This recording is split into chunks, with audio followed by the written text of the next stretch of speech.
Hello friends, welcome to my YouTube channel. मैं आपके लिए यूपीपी तथा एसएससी जीडी, एसएससी जेई के लिए बहुत ही इंपॉर्टेंट क्लास लाया हूं।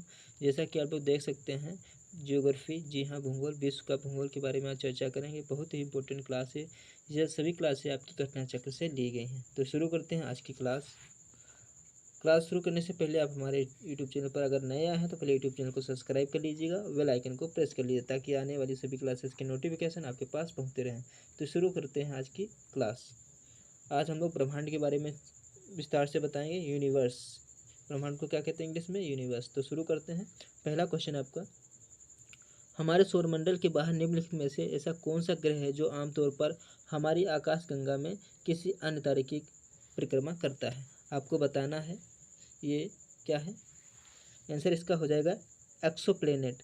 क्या कहना है क्वेश्चन का, ध्यान से सुनिएगा। हमारे सौरमंडल के बाहर निम्नलिखित में से ऐसा कौन सा ग्रह है जो हमारे आमतौर पर हमारे आकाशगंगा में किसी अन्य तारे की परिक्रमा करता है? आकाशगंगा आप लोग समझते होंगे, जिसके मिल्की वे कहते हैं।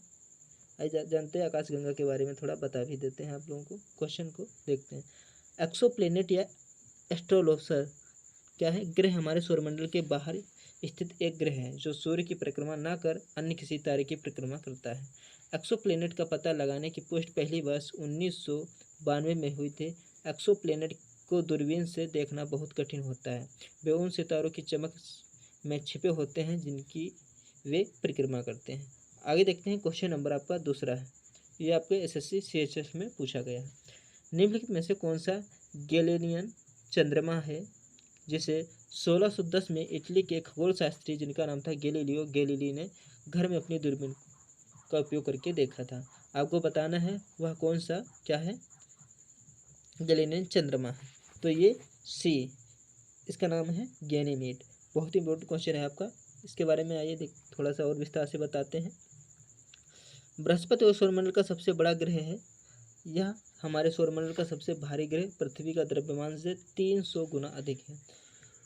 उपग्रहों से 4 चंद्रमा काफ़ी बड़े आकार के हैं, जैसे गैनीमीड, कैलिस्टो, आयो और यूरोपा। इनकी खोज गैलीलियो गैलीली ने की थी, सन 1610 ईस्वी में की थी। इसलिए इन चारों ग्रहों को बृहस्पति के गैलीलियन चंद्रमा भी कहा जाता है। क्यों कहा जाता है गैलीलियन चंद्रमा? क्योंकि इसकी खोज गैलीलियो ने की थी।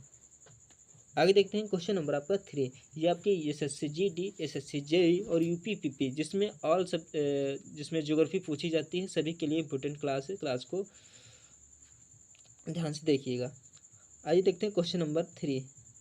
आई सी 1101, IC 1101 क्या है? आपको बताना है कि 1101 से क्या है। ये आपका बी वाला इसमें सही है, आकाशगंगा गैलेक्सी। आइए देखते हैं इसके बारे में, क्वेश्चन को विस्तार से देखते हैं।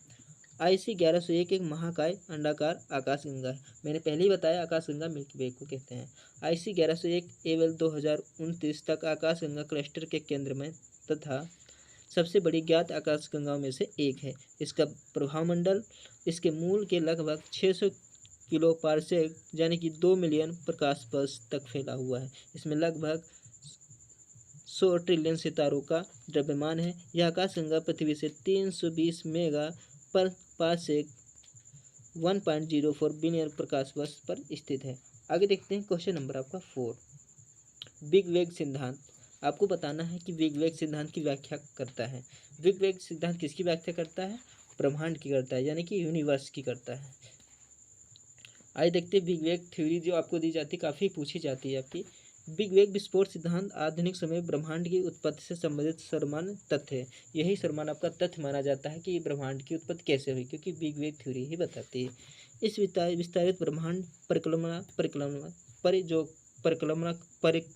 जो करते हैं, काफ़ी ज्योग्राफी में काफ़ी शब्द ऐसे होते हैं।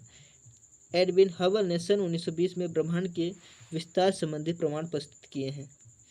गैल अंतरिक्ष प्रयोगशाला द्वारा की गई आकाशगंगाओं की विलय की खोज इस सिद्धांत के पक्ष में प्रमाण करता है। किसका नाम है? GAIA।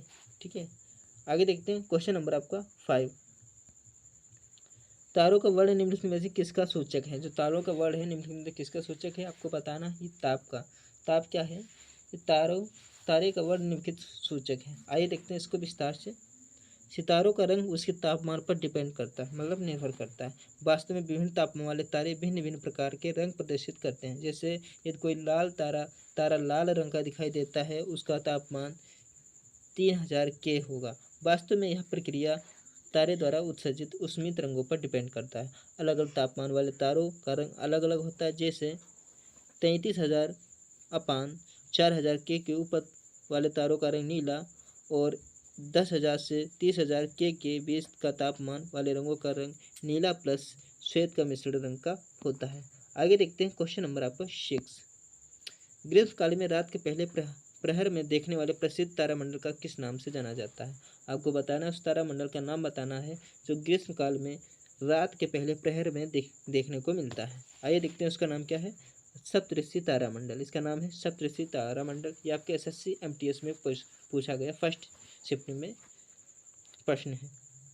सप्तऋषि तारामंडल पृथ्वी के उत्तरी गोलार्ध यानी कि हेमिस्फीयर के आकाश में रात्रि में दिखने वाला एक तारामंडल है। इसे फाल्गुन या चैत्र महीने में सावन भाद्र में महीने तक आकाश में 7 तारों के समूह के रूप में देखा जा सकता है। इसमें 4 तारे चौकोर तथा 3 तिरछे रेखा में होते हैं। आप लोग देखिएगा कभी दिखाई देंगे। Question number 7। ब्रह्मांड के अध्ययन को क्या कहा जाता है? ब्रह्मांड के अंदर को आपको कॉस्मोलॉजी कहा जाता है। क्या कहा जाता है? कॉस्मोलॉजी के अंतर्गत ब्रह्मांड का अध्ययन करते हैं। माने जो यूनिवर्स की स्टडी है किसके अंतर्गत करते हैं हम लोग? कॉस्मोलॉजी के अंतर्गत करते हैं। आइए देखते हैं इसके बारे में थोड़ा विस्तार से। कॉस्मोलॉजी खगोल विज्ञान की वह शाखा है जिसमें ब्रह्मांड से जुड़ी प्रत्येक वस्तु का अध्ययन किया जाता है। इसके अंतर्गत ब्रह्मांड की उत्पत्ति, जीवन के विकास, ग्रहों, सौरमंडल का निर्माण तथा सभी खगोलीय घटनाओं का अध्ययन किया जाता है। यह 20वीं सदी में कॉस्मोलॉजी के बारे में बढ़ती जिज्ञासा ही प्रतिफल था, क्योंकि वैज्ञानिकों ने ब्रह्मांड की उत्पत्ति में जुड़ी बिग बैंग सिद्धांत, जी हाँ, बिग बैंग सिद्धांत जो ब्रह्मांड से जुड़ी है। कॉस्मोलॉजी की शुरुआत एक तरह से आइंस्टीन के समान सापेक्षता सिद्धांत के बाद से मानी जाती है। आइए देखते हैं क्वेश्चन नंबर आपका 8। विज्ञान का वह क्षेत्र है जो ब्रह्मांड की उत्पत्ति और विस्तार का अध्ययन करता है। तो बताइए इसमें का आंसर क्या होगा आपका? इसका आंसर हो जाएगा आपका सी। कॉस्मोलॉजी वह विज्ञान है जो ब्रह्मांड की उत्पत्ति का विस्तार से अध्ययन करता है। मैंने पहले ही बताया था। इसका क्वेश्चन नंबर आपका सी हो जाएगा। कौन सा? सी हो जाएगा। कॉस्मोलॉजी के अंतर्गत हम ब्रह्मांड का अध्ययन करते हैं। आगे देखते हैं क्वेश्चन नंबर आपका 9। हमारे सौरमंडल का सबसे निकटतम तारा कौन सा है? हमारे सौरमंडल का सबसे निकटतम तारा कौन सा है आपका? जिसका नाम है प्रॉक्सिमा सेंटोरी। इसको इंग्लिश में प्रॉक्सिमा सेंचुरी कुछ लोग भी पढ़ते हैं, लेकिन क्या नाम है? प्रॉक्सिमा सेंटोरी जिसे कहा जाता है। आइए इसके बारे में विस्तार से देखते हैं। प्रॉक्सिमा सेंटोरी सूर्य का निकटतम तारा है जो सूर्य से 4.3 प्रकाश वर्ष दूर है। इसी प्रकार साइरस या डॉग स्टार पृथ्वी से 8.6 प्रकाश वर्ष की दूरी पर स्थित है तथा सूर्य से 2 गुने द्रव्यमान वाला तारा है। अल्फा सेंटरी प्रॉक्सिमा सेंटरी को शामिल करते हुए 3 तारों का समूह है। आगे देखते हैं क्वेश्चन नंबर आपका 10। निम्नलिखित में से कौन सा तारा सूर्य के सबसे नज़दीक है? आपको बताना है कि कौन सा तारा है जो सूर्य के सबसे नज़दीक है। मतलब सूर्य की तरह, सूर्य एक क्या है? तारा है, उसकी तरह एक नज़दीक है। उसका नाम है प्रॉक्सिमा सेंचुरी। क्या है? प्रॉक्सिमा सेंटोरी जिसका नाम है। आइए देखते हैं क्वेश्चन नंबर आपका 11। खगोल भौतिकी के संदर्भ में निम्नलिखित में से शब्द का उपयोग किसी हैबिटेबल जोन के लिए किया जाता है, अर्थात किसी तारे से दूरी की रेंज जहां पानी का तरल अवस्था में रहने के लिए उचित तापमान हो। जैसे क्वेश्चन हो जाएगा गोल्डी लॉक्स जोन। क्या हो जाएगा? गोल्डी लॉक्स शब्द का प्रयोग किसी क्या हो जाए? हैबिटेबल जोन के लिए किया जाता है। आइए देखते हैं इसके बारे में चर्चा करते हैं। गोल्डी लॉक्स तो जोन जिसे वास योग्य क्षेत्र जिसे हैबिटेबल जोन भी कहा जाता है। एक तारे के चारों ओर का वह क्षेत्र होता है जहां पृथ्वी जैसी किसी ग्रह की सतह ना तो बहुत ठंडी होती है और ना ही बहुत गर्म होती है, अर्थात उस ग्रह पर जीवन की संभावना होती है, जिसे क्या जाता है? हैबिटेबल जोन कहा जाता है। जैसे हमारी पृथ्वी क्या है? एक हैबिटेबल जोन है। क्वेश्चन नंबर आपका 12। तारामंडल सप्तऋषि का पश्चिमी निवासी किस नाम से जाना जाता है? तो इसे विग डिम्बर नाम से जाना जाता है। आइए देखते हैं क्वेश्चन नंबर सी की अच्छी खासी। सप्तऋषि तारामंडल पृथ्वी की उत्तरी गोलार्ध के अवकाश में रात में दिखाई देने वाला एक तारामंडल है। अंग्रेजी में इसे अर्शा मेजर यानी कि ग्रेट बियर तथा विग डिपर कहा जाता है। इन सब का अर्थ होता है बड़ा भालू तथा अमेरिका और कनाडा पश्चिमी निवासी में इसे विग डिपर यानी कि यानी बड़ा चमचा भी कहा जाता है। काफ़ी अच्छा था ये क्वेश्चन। क्वेश्चन नंबर 13, यदि कोई तारा सूर्य से बड़ा है किंतु उससे 2 गुना बड़ा नहीं है तो वह है क्या है? ये आपका पल्सर आंसर हो जाएगा यहाँ पर। आइए देखते हैं पल्सर के बारे में चर्चा करते होते हैं कि पल्सर क्या होता है।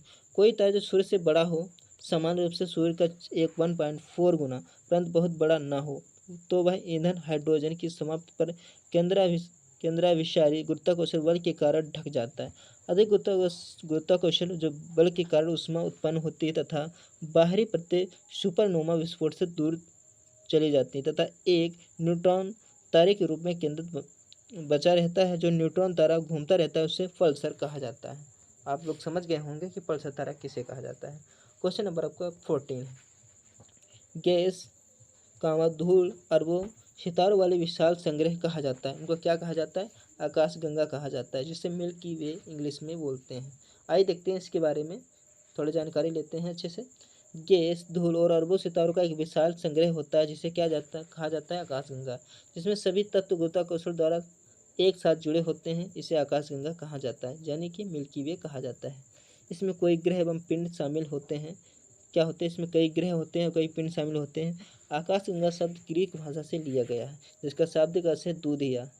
सूक्ष्मतम अणुओं से लेकर विशाल आकाश गंगाओं के सम्मिलित रूप को ब्रह्मांड कहा जाता है। महाविस्फोटक सिद्धांत बिग बैंग थ्योरी ब्रह्मांड की उत्पत्ति के बारे में बताता है। जो आपकी बिग बैंग थ्योरी है, कहाँ से नहीं, यूनिवर्स है, यूनिवर्स से सिद्ध होता है, बिग बैंग थ्योरी से सिद्ध होता है। आगे देखते हैं क्वेश्चन नंबर आपका 15, घटकों के बीच गुरुत्वाकर्षण द्वारा भारी मात्रा में एक साथ एकत्र हुए तारे, धूल और गैस को क्या कहा जाता है? उनको क्या कहा जाता है?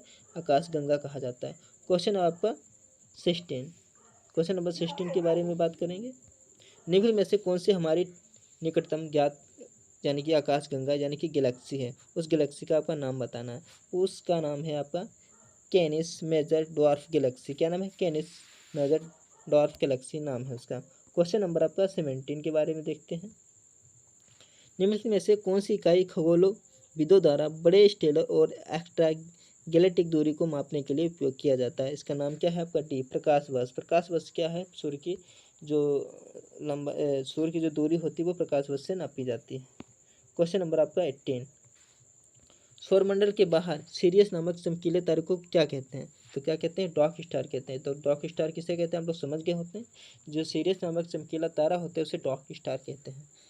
आइए इसके बारे में थोड़ा विस्तार से देखते हैं। हमारे सौरमंडल के बाहर महाश्रवण तारामंडल में स्थित सीरियस तारे का डॉर्क स्टार भी कहा जाता है। यह तारा वास्तव में 2 तारों का समूह होता है, जिसमें से एक तो मुख्य अनुक्रम तारा है जिसे डॉर्क स्टार ए कहा जाता है, दूसरा सफ़ेद बोना तारा है जिसे डॉर्क स्टार बी कहा जाता है। डॉर्क स्टार पृथ्वी से लगभग 8.6 प्रकाश वर्ष की दूरी पर है। डॉर्क स्टार ए का द्रव्यमान सूरज से 2 गुना है, जबकि डॉर्क स्टार बी का द्रव्यमान लगभग सूरज के बराबर है। क्वेश्चन नंबर आपका 19, एक तारे के जीवन चक्र में निहारिका चरण निम्नलिखित में से किसका संदर्भित करता है? निहारिका किसे कहते हैं? इसके धूल और हाइड्रोजन का एक बादल होता है जिसे निहारिका कहते हैं। आइए देखते हैं क्वेश्चन नंबर आपका 20, हेली धूमकेतु की आवधिकता कितने वर्ष की होती है? जो आपके हेलिस कॉमेट जिन्हें कहते हैं हेली धूमकेतु, उसकी अवधि कितनी होती है? 75 से 76 वर्ष तक उसकी अवधि होती है। आगे देखते हैं क्वेश्चन नंबर आपका 21, आयरन तारामंडल का सबसे चमकीला तारा निम्नलिखित में से कौन सा है? जो आयरन तारामंडल है उसका सबसे चमकीला तारा कौन सा है, इसको आपको बताना है। वो सबसे चमकीला तारा का आपका टी वाला है, रीगल। आपका रीगल आंसर हो जाएगा, बिल्कुल सही। क्वेश्चन नंबर 22, सबसे बड़ा तारामंडल किसे कहा जाता है? तो सबसे बड़ा तारामंडल किसे कहा जाता है? ये हाइड्रा को कहा जाता है। हाइड्रा जो है आपका सबसे बड़ा तारामंडल है। आगे देखते हैं। क्लास आपकी बहुत इंपॉर्टेंट क्लास है, आपकी एसएससी जीडी, एसएससी जेई और यूपीपी के लिए बहुत ही इंपॉर्टेंट क्लास है। क्लास को शेयर जरूर कीजिएगा और चैनल को सब्सक्राइब जरूर कीजिएगा। क्वेश्चन नंबर आपका है 23, ओरायन तारामंडल को किस नाम से जाना जाता है? जो आपका ओरायन तारामंडल है उसे किस नाम से जाना जाता है? उसे हंटर नाम से जाना जाता है ओरायन तारामंडल को। आगे देखते हैं क्वेश्चन नंबर आपका 24, निम्नलिखित में से कौन सा एक तारामंडल नहीं है? आपको बताना है कि इनमें से कौन सा एक तारामंडल नहीं है। क्या कहते हैं? रोमन ग्रह देवी, ये क्या है? एक तारामंडल नहीं। बाकी आपकी कन्या, जलप्याल और सप्तऋषि क्या है? सब तीनों तारामंडल है, लेकिन जो कि रोमन ग्रह देवी यह तारामंडल एक नहीं है। आगे देखते हैं क्वेश्चन नंबर आपका 25।